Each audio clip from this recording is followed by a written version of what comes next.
Oh, hey guys, it's Zach here. I'm hanging out.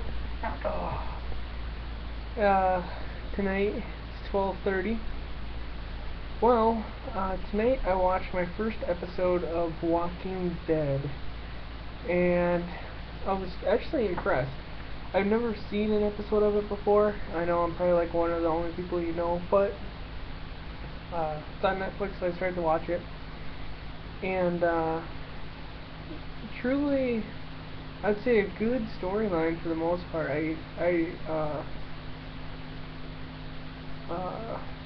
I really do think it's a good storyline. Um, gotta sneeze. Okay.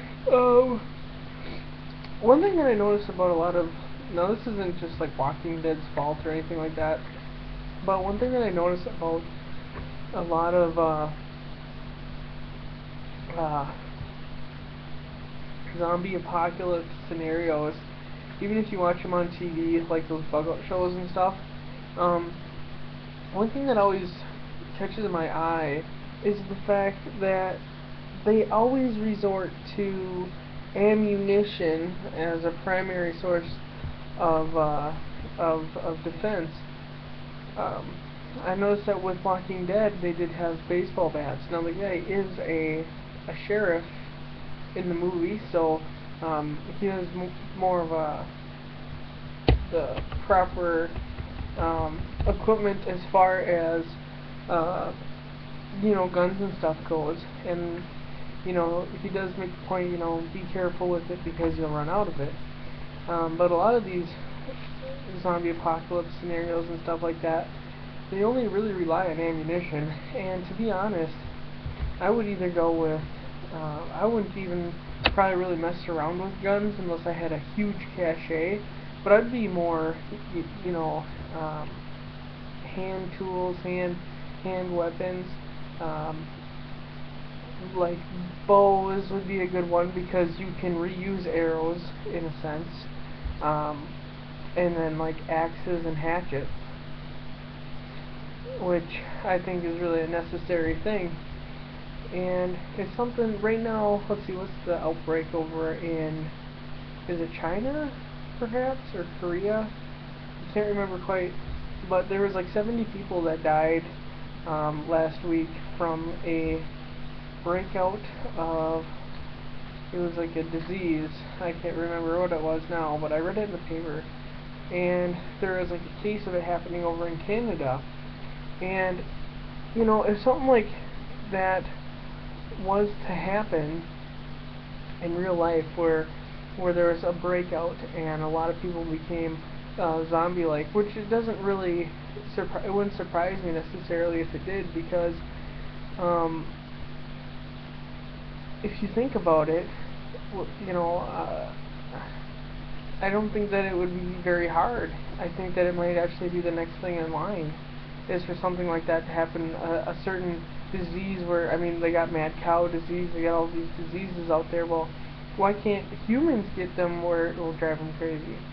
I mean, that's all that a zombie is just somebody that's been driven crazy to the point of where they just don't realize what they're doing or who they are anymore. They don't have any recognition of it. So, I think that if something like that did happen, or, anything like that happened where you had to really fight off a lot of people in a lot of close combat situations, um, my axe would be my number one weapon.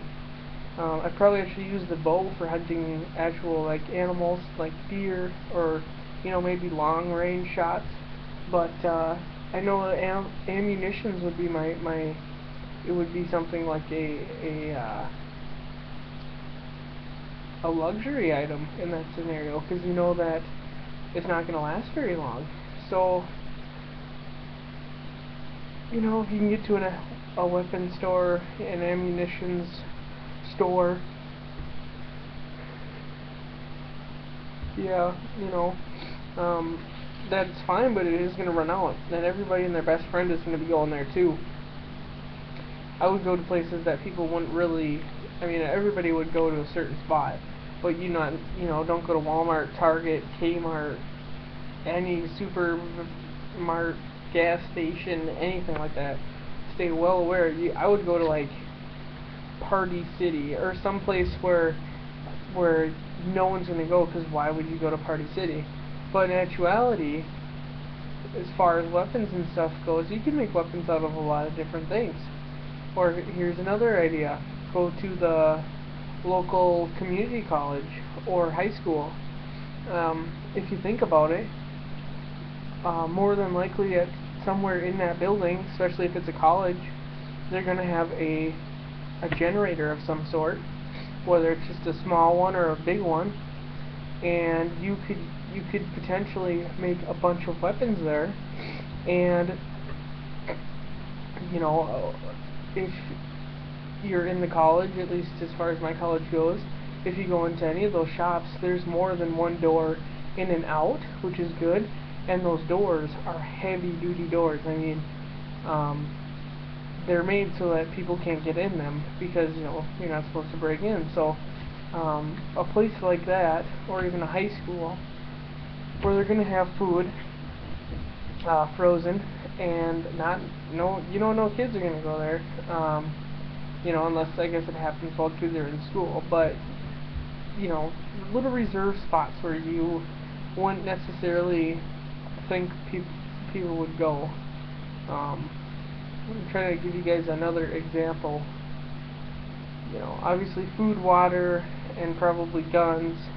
So people are going to go to Menards for hand weapons and stuff like that, survival type items, and Home Depot, Fleet Farm. I'm sure a ton of people would go to. But what about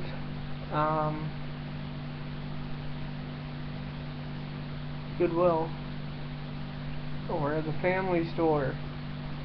There's a place up here called the Wild Bird Center. Oh yeah, it doesn't sound that good. Well, you can get a big bag of 50-pound bag full of corn to feed your birds, which you could reconstitute, I'm sure. It'll be 100% natural. Reconstitute it, boil it up, and have a meal. Wild rice, whatever, Little places like that where you wouldn't expect stuff to happen, or people to go, I should say. So it's just food for that. Like I said, Walking Dead does a really good job in portraying, I guess, a zombie type apocalypse, with the fact that they're not vicious and always running. They're most of the time kind of slow and everything like that, because they probably would be. I mean, they're infected with rotting flesh, everything else. Of course they're not going to be able to go that fast, but when they're hungry or in a pack, then yeah,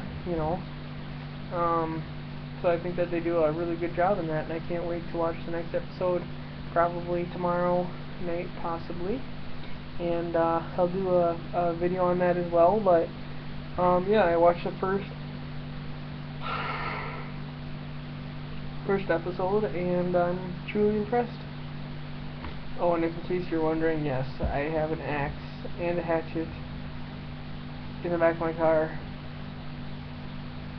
for any type of scenario. Actually, today, something that bummed me was the fact that I'll make a new video.